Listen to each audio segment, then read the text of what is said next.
Hello साथियों, कैसे हैं आप सभी लोग। आप सभी लोगों का हमारे इस ब्लॉग में बहुत बहुत स्वागत है। साथियों, जो आप लोग ये देख रहे हैं, ये पुण्यतिथि जो है, ये मेरे पापा जी हैं। मेरे पापा जी की चौथी पुण्यतिथि है। 11 जनवरी 2020 को मेरे पापा इस दुनिया से चले गए थे।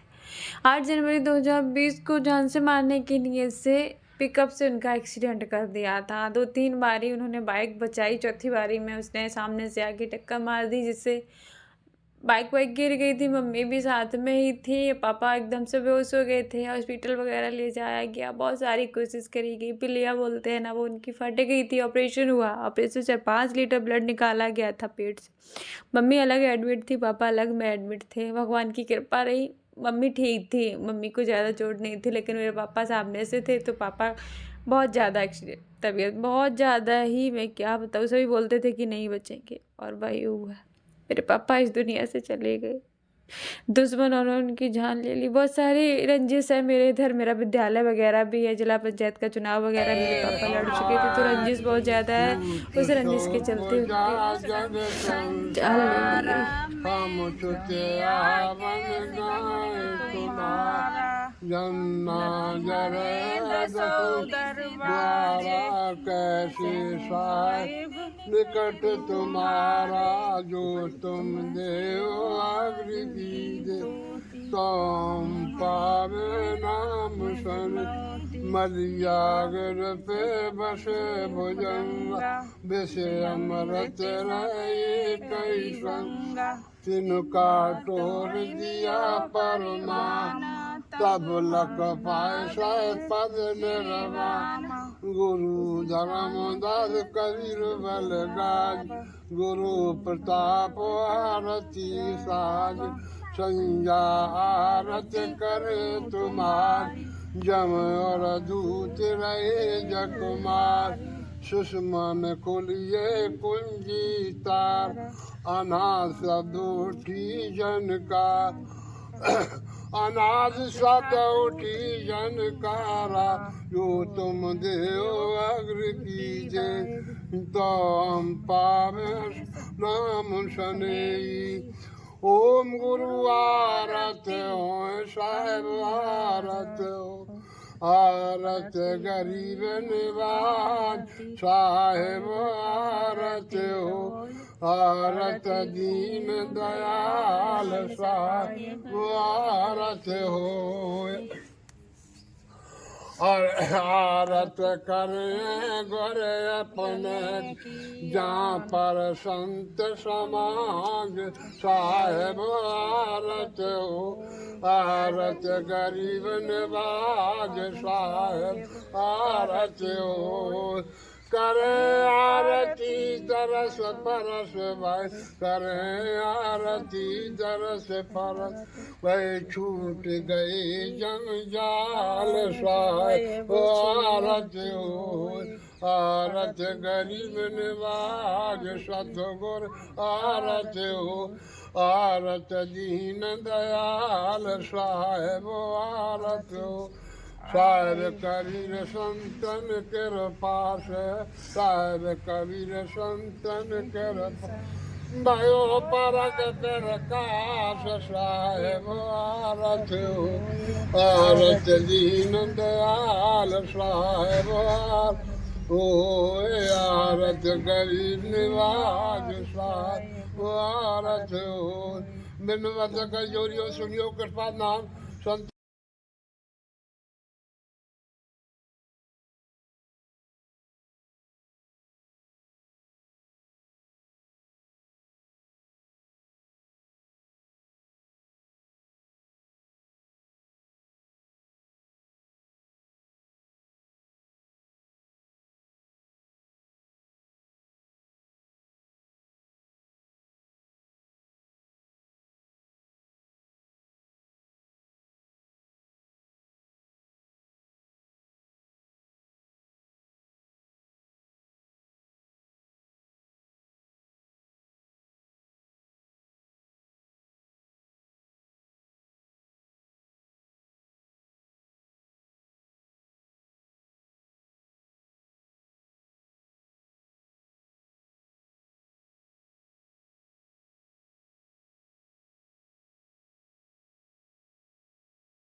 जैसा कि आप सभी लोग देख रहे हैं, आपको बताया था आज मेरे पापा की चौथी पुण्यतिथि है, तो ये सभी लोग आए हैं और ये श्रद्धांजलि कार्यक्रम हो रहा था। आप लोग देख रहे हैं,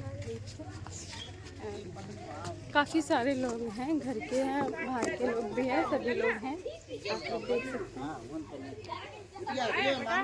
हाँ, वहाँ पर फोटो रख लेते हैं, बाद बाकी जो उनकी मूर्ति वगैरह लगेगी तो वो यहाँ लगेगी। तो यहाँ पर भी कार्यक्रम पुष्पांजलि वाला यहाँ पर भी होगा, विवाह हो रहा था, देख सकते हैं। हाँ,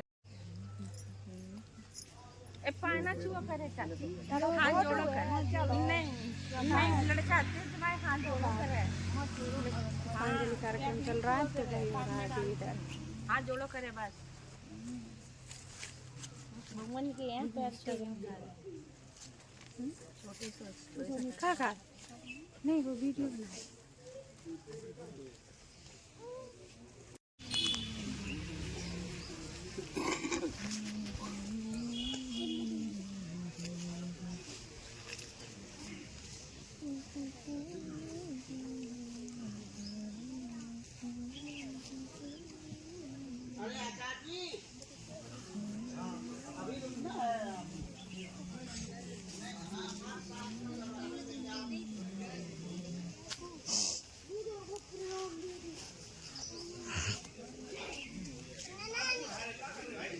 चाचा स्पेशल में लेना छोटी चाचा की, ठीक है।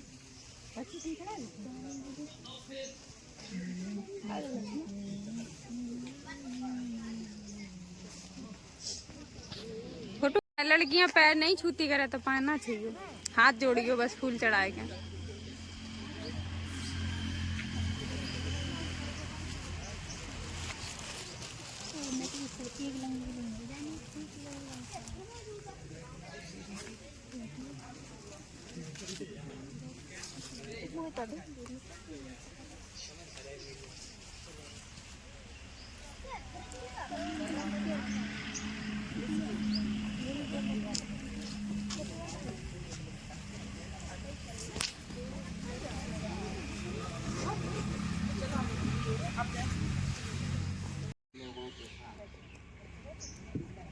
आपके आचार्य जी के साथ, आपके गुरु जी के साथ ट्रीटमेंट हुआ, प्रयास भी हुए। दुर्भाग्य से सफलता नहीं, कहीं कुछ कमी रही, हम लोगों में रही हो या डॉक्टर में रही हो या प्रकृति के विधान में आ गया हो। तो आज के दिन आचार्य जी हम लोगों को छोड़ करके विदा हो। दुख का दिन है, घड़ी आती है, लेकिन लगातार दुखी रहने से तो काम चलेगा नहीं।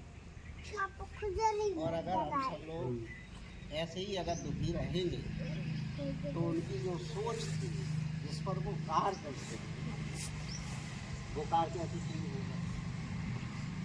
तो हम सब लोगों की विद्यालय में जो देख रहे अभी जी बच्चे उनकी, हम सब लोगों की जिम्मेदारी बनती है कि उन्होंने जो काम किए उन कामों को आगे बढ़ाएं। क्योंकि 2020 की घटना है, 24 हो गई, लगातार मातम मनाने से प्रकृति का समय नहीं रुकता है और दुखी रहने से कोई सफलता भी नहीं मिलती। भाई साहब आदरणीय जसकरण साहब जी हमारे बीच में बैठे, समाज के लिए लगातार इन्होंने काम किया, आज भी काम कर रहे हैं समाज को आगे बढ़ाने के लिए। हमारे गीतम भाई साहब जी बैठे हैं, महात्मा जी बैठे हैं, ये वर्तमान में निवर्तमान जिला पंचायत सदस्य हैं, समाज के लिए काम कर रहे हैं। इन्हीं आप जैसे लोगों के साथ या सानिध्य प्राप्त था हमारे भाई साहब को। ये कोई छोटी बात नहीं है कि एक गरीब का बच्चा पैरालाइज होने के बाद 5 वर्ष के अंतर्गत संस्था का निर्माण करते और सफल संचालन करते। ये बड़ी बात है। ये हर किसी के बस की बात नहीं है कि एक संस्था का निर्माण हो और उसे संचालित करते हैं। जगह भी निर्धारित हो गई तो हम विचार ये किया कि आप लोग बैठे हैं, उनसे जुड़े संस्मरण, उनकी यादें, उनकी कुछ बातें और समाज को जोड़ती हुई जो भी हैं तो अपने शब्दों में रखें।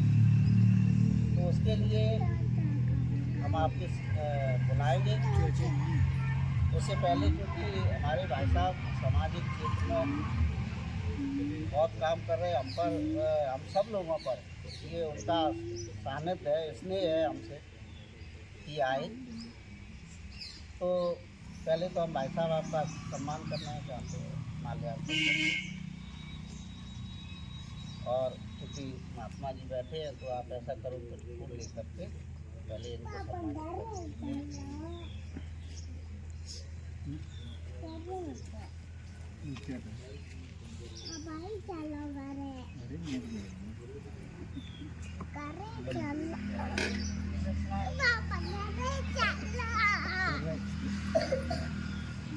हमारे बीच में भाई साहब के पीछे तो सभी घनिष्ठ, लेकिन दो घनिष्ठ उनके सखा जो साथ में रहे, आदरणीय परशुराम जी, आदरणीय उमेश कुमार जी सहायक अध्यापक हैं। तो हम ये चाहते हैं कि दोनों लोग आ जाएं और संयुक्त रूप से आदरणीय कस्तूरिया जी का माल्यार्पण सम्मान करें। आ जाओ आप, माला आप ही पकड़ लेना।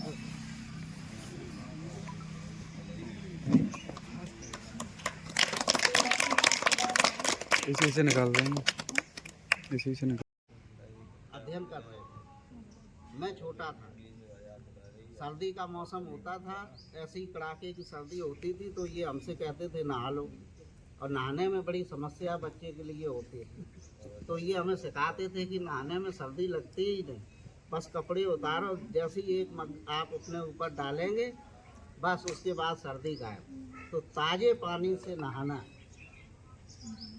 बहुत अच्छा होता है और ताज़े पानी से नहाना इन्होंने हमको सिखाया। ये भी हमारे बड़े भाई साहब की तरह हैं, 4 साल हम लोगों का साथ रहा और ये तो बहुत समय तक उनके साथ ही रहे, हमेशा सुख दुख की बातें शेयर करना। तो आज भाई साहब यहाँ हैं तो कोई संस्मरण हम लोगों के बीच में भाई साहब से संबंधित आप जरूर उधर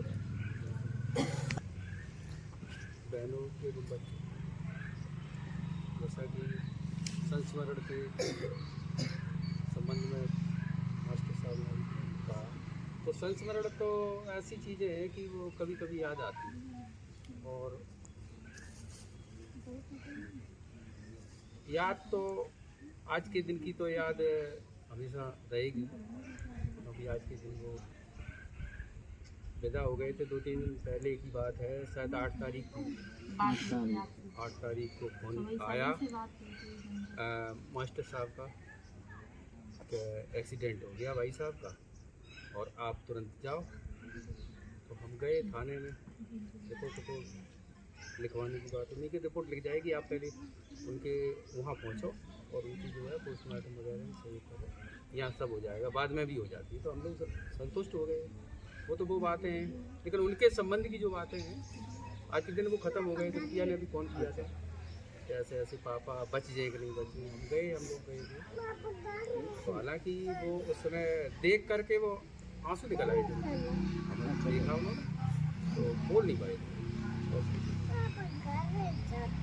तो यादों की बात करें तो हम उनकी अगर तुलना करते हैं हम आपस में, तो हमसे कई गुने वो क्या कहिए मेहनती थे, वो हिम्मती भी थे, हम बहुत पीछे थे उनके मामले में। क्योंकि वो रात में हम देखा कि हम सो गए और वो उठ बैठे, क्योंकि कोई कमाई का जरिया नहीं था हम लोगों के पास।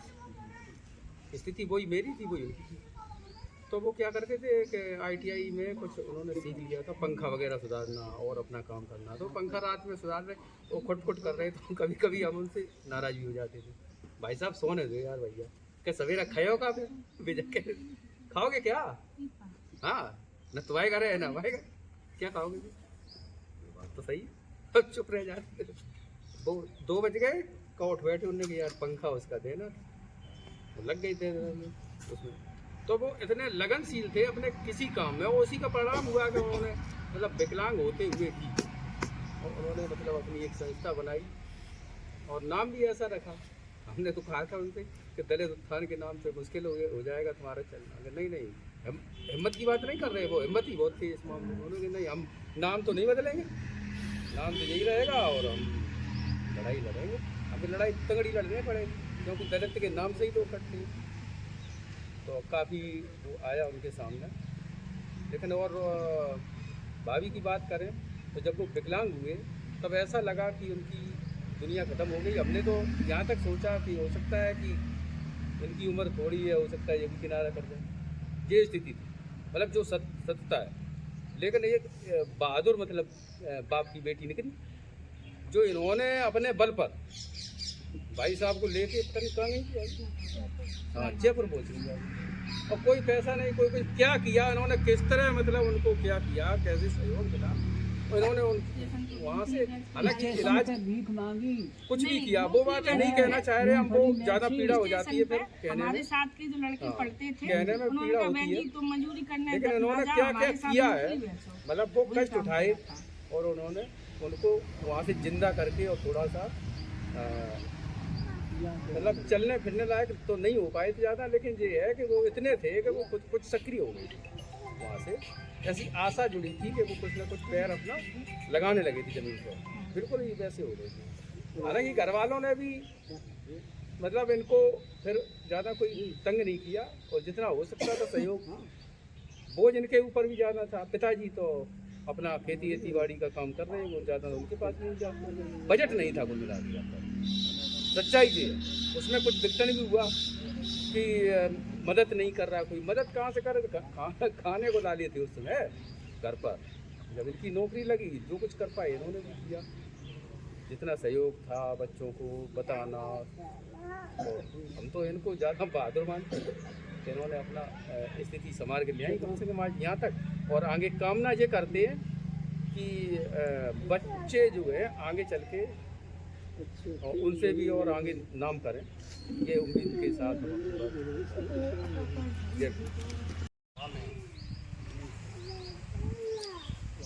सर्वप्रथम हम बाबा साहब के चरणों को नमन करते हुए, धन्य थे हैं ऐसे माता पिता, वो माता जिन्होंने ऐसे बेटी को जन्म दिया। लोग कहते हैं कम संसाधन, मैं तो ये कहता हूँ इनके पास कुछ था ही नहीं, बिना संसाधन के। हाँ ये जरूर है इनकी सोच बहुत अच्छी, सोच से यहाँ तक आए। इस श्रद्धांजलि सभा में उपस्थित परम श्रद्धेय संत आत्मा हमारे संत जी महाराज, यहाँ उपस्थित दलितों के मसीहा, दलितों के प्रेरणा स्रोत परम आदरणीय बड़े भाई जसकरण सिंह कठेरिया जी। मैंने इसलिए इतना कहता हूँ कि मुझे नहीं लगता है प्रेमदास कठेरिया सांसद रहे हैं, रामशंकर कठेरिया भारी भरकम नेता भैया के समाज से हैं, लेकिन जो इनकी सोच है, मेरे बड़े सौभाग्य की बात है कि भैया के साथ मुझे भी काम करने का अवसर मिला। कई बार हम लोगों की 2-2, 4-4 घंटे बैठ के बात भी होती है, आज भी होती है। दल हम लोगों के अलग अलग हैं। भैया बीएसपी में काम बहुत लंबे समय से करते थे, हमने भी भैया के साथ कुछ समय काम किया। आज हम समाजवादी पार्टी में जिला पंचायत मेंबर हैं, लेकिन हम लोगों के दिल आज भी छोटे और बड़े भाई की तरह हैं। यहाँ ऐसे बहुत ही ईमानदार दलितों के प्रेरणा स्रोत, दलितों को आगे बढ़ाने वाले बड़े भाई और यहाँ उपस्थित हमारे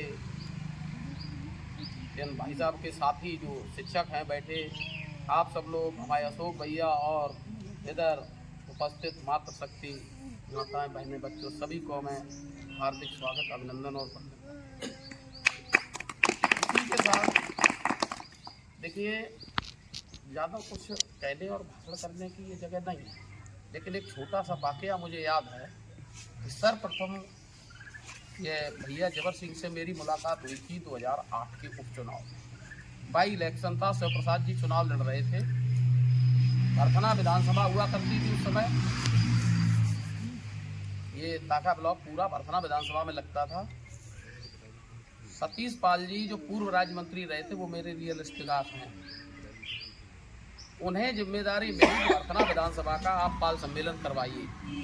शिव प्रसाद यादव जी उस समय प्रत्याशी के रूप में थे हम लोगों के बीच। तो ये दोनों ही लोग मेरे यहाँ स्कूल पे आए, और आने के बाद ये पहले कहते रहे कि भरथना में कराएंगे गीतम सिंह पाल सम्मेलन, तो क्या तुम सहयोग करोगे, फिर कहा कि संपर्क कराएं तो क्या करोगे, और लास्ट में जाके इन्होंने कह दिया कि भाई ये कराना तुम्हारे विद्यालय में, अब क्या करोगे।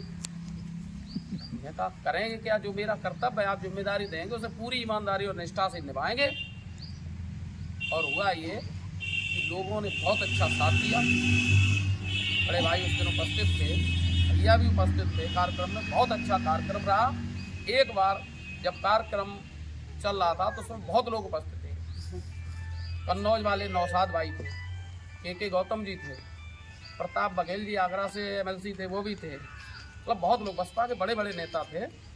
भैया भी हमारे पहुंचे बड़ी भीड़ के साथ। लेकिन जब हम सर्वप्रथम आए तो मेरे साथ छोटेलाल जाटव जी थे ऊसरा से। वो उस समय बसपा के यहाँ सेक्टर प्रभारी हुआ करते थे। तो उन्हें लेके हम आए नहर कोठी पे विद्यालय में, भैया बैठे, तो इनसे हमारी बात हुई, पहली मीटिंग, पहली बार। ये बड़ा उदार हृदय और स्पष्टवादी बहुत थे। इन्हें जो भी कहना था वो कह देते थे, तुम्हें बुरा लगे भला लगे, उन पर कोई फर्क नहीं पड़ता था इन चीज़ों का। हमें इनसे एक नसीहत और एक सीख मिली, ये व्यक्ति स्पष्टवादी है, इन्हें जो कहना है वो कह देते थे। तो छोटेलाल जी ने कहा कि भाई जबर सिंह, तुम बताओ तुम कितने ट्रैक्टर ले हो। भैया ने कि तुम बताओ हम कितने ले आए। यही सब था इनका, यही जवाब था कि अब तुम बताओ हम कितने ले आए। तो हम तो जगह तुम 10 ले आई हो। तो बोले कि हम 10 लेते हैं। छोटेलाल ने कही ऐसा करो है कि तुमसे इनके 10 लिख लो और चलो। भैया से मेरा कोई परिचय नहीं, पहली मुलाकात इन्होंने मुझे बुलाया कि इधर आओ, जब कार्यक्रम आप करा रहे हो। हमने कहा हाँ भैया हम ही करा रहे हैं और अपने विद्यालय में हो रहा है। तो देखो, लल्ला भाई को खेले जब पैसा जाए, न खिलौना ना आए और न लल्ला खेल पाए। मुझे वो शब्द उनका आज भी याद है। भैया हमें बताओ, आप देखो ये तो नेतागिरी की बात है, हम नेतागिरी की बात नहीं करते, हमने तो जिम्मेदारी ली पाल सम्मेलन कार्यक्रम करे हुए। तो देखो मसूद के 25 और इनमें 4 से 10 गाँव हैं बिरादरी के किनारे। भीड़ ले वो हमारा काम है, आप 15 किलोमीटर भीड़ निकालन नहीं है। लेकिन हम पे 1 रुपया नहीं है, ट्रैक्टर को डीजल हम अपनी जेब से करा, ट्रैक्टर को भाड़ा दें, जब व्यवस्था तुम्हें कराऊँ पड़े। तो आप बता रहे उस समय मात्र 400 रुपया एक ट्रैक्टर भाड़ा था। मुझे याद है हमने 2000 रुपया बड़े भाई को दिए। हमने कहा 10 नहीं, आप 5 की व्यवस्था कर लीजिए। अच्छा, वास्तव में भीड़ लेके गए तो उनसे मुझे आज भी ये याद है कि ये व्यक्ति वास्तव में हिम्मती और साहसी बहुत थे, मेहनती बहुत थे, बहुत मेहनती थे, बहुत हिम्मती थे, बिना साधनों के। लोग ये कहते हैं कि लोग पानी में नाव चलाते थे, लेकिन मेरे बड़े भाई ऐसे थे, ये बालू में नाव चलाते थे और बालू से तेल निकालने का काम किया।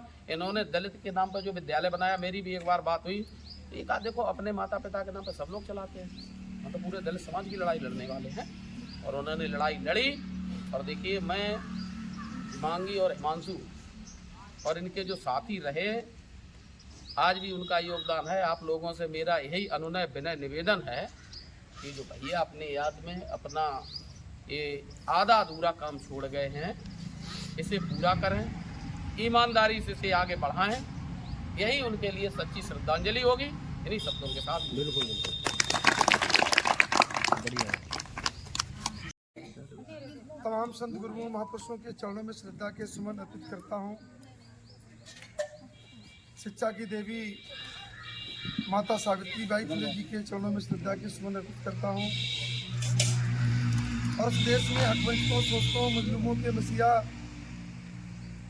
हम सबके भाग्य के विधाता, देश में नारी मुक्ति दाता, विश्व पुरुष भारत रत्न परम पूज्य बाबा साहब डॉक्टर भीमराव अम्बेडकर जी के चरणों में नमन करता हूँ। आज दबे कुचले समाज के प्रति हमेशा लगाव रखने वाले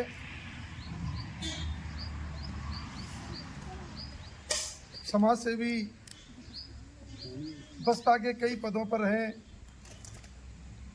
भाई श्री जबर सिंह जी का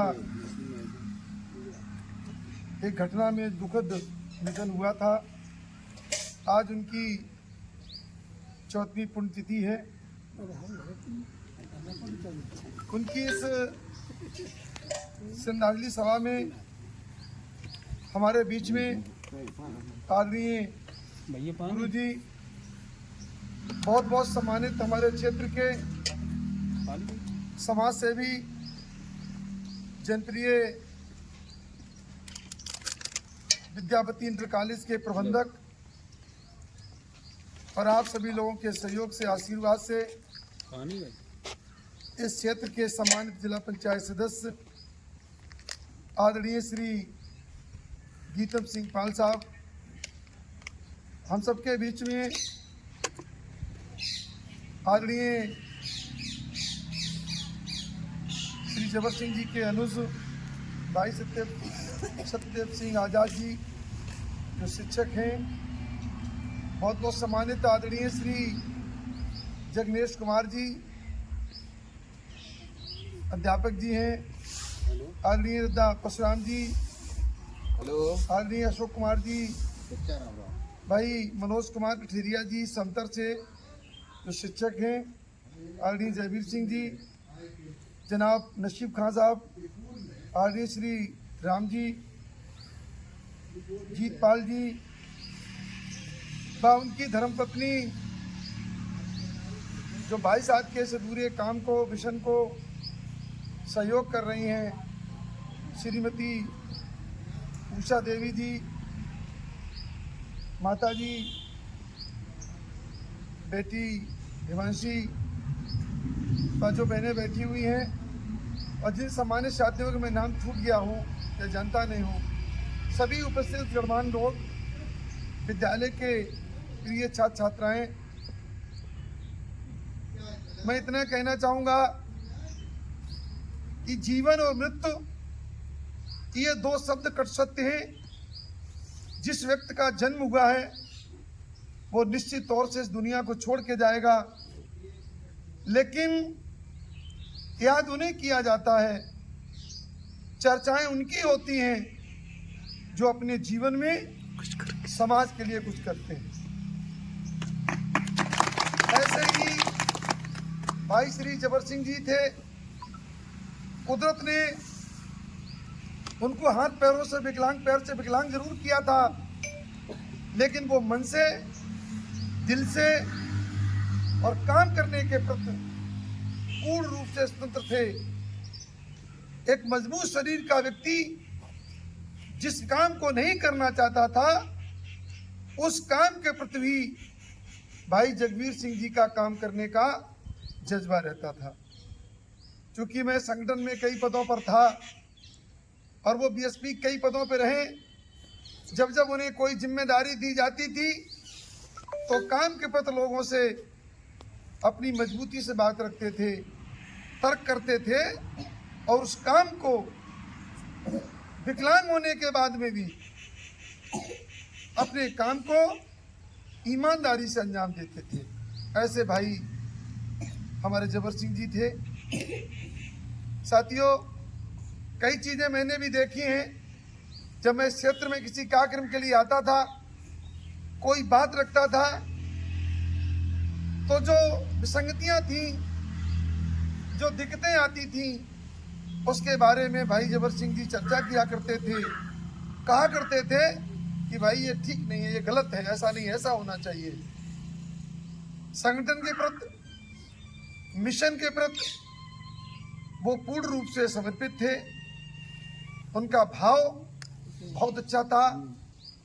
और जो व्यक्ति काम करता है, जिसका लगाव लगन होती है, निश्चित तौर से उस व्यक्ति का समाज के बीच में कुछ लोगों से टकराव भी होता है। लगता ऐसा है कि यह व्यक्ति विवाद करता है, विवाद पैदा करता है, लेकिन ऐसा नहीं होता है, क्योंकि जो काम करने वाले लोग होते हैं निश्चित तौर से वो अपनी बात ईमानदारी से रखते हैं। उस दौर में हो सकता है किसी को ये भी लगता हो कि नहीं ये बात ठीक है या गलत है, लेकिन इन सब बातों की परवाह न करते हुए भाई जबर सिंह जी जिस काम को भी करते थे वो लगन से, जज्बा के साथ करते थे। सामान्य साथियों, ये उदाहरण इस बात का है, जैसा कि अभी जनाब नसीम जी ने बताया कि इन्होंने सफदर की प्राइमरी में पढ़ाया, फिर स्कूल चलाया और शिक्षा के प्रति उनका लगाव था। इसी दृष्टिकोण से उन्होंने दलित उत्थान प्राइमरी स्कूल खोलने का कार्य किया। और क्यों किया? ये उनकी मिशन और मूवमेंट से लगाव और उन किताबों को पढ़ करके प्रेरणा थी कि शिक्षा के बिना इस समाज में कुछ नहीं हो सकता है। क्योंकि उन्होंने जो पढ़ा था, परम पूज्य बाबा साहब डॉक्टर अम्बेडकर जी ने भी लिखा है और कहा है कि शिक्षा वो शेरनी का दूध है जो जितना पिएगा उतना दहाड़ेगा। और इसी शब्द की प्रेरणा थी उनके मन में कि हम विकलांग जरूर हैं, लेकिन अगर हम गरीबों के लिए, शोषितों के लिए, मजलूमों के लिए, हक बचतों के लिए अगर विद्यालय चलाएंगे तो गरीब समाज के बच्चे पढ़ करके वो शिक्षा रूपी दूध को पिएंगे और आने वाले समय में वो दहाड़ेंगे। सामान्य साथियों, ये उनकी बहुत बड़ी सोच थी। इस सोच के साथ में उन्होंने इस विद्यालय का शुरुआत की, इस विद्यालय की स्थापना की और इसको चलाया। वो अलग विषय है कि कुदरत ने उनका साथ नहीं दिया और समय से पहले वो दुनिया को छोड़ के चले गए।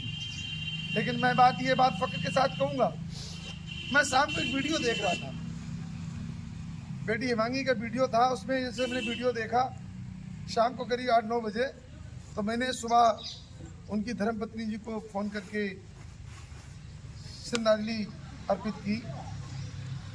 तब इन्होंने बताया कि यहाँ कार्यक्रम भी हो रहा है। मैं इनके बच्चों को, इनकी पत्नी जी को धन्यवाद दूंगा, इनके भाई साहब को धन्यवाद दूंगा। बहुत से लोग हैं आते चले जाते, लेकिन जिनके परिवार में ये भी प्रेरणा है कि हमें अपने परिवार में अपने पति के प्रति, अपने भाई के, अपने पिता के, उनकी श्रद्धांजलि सभा करनी चाहिए, उनके विचारों को बच्चों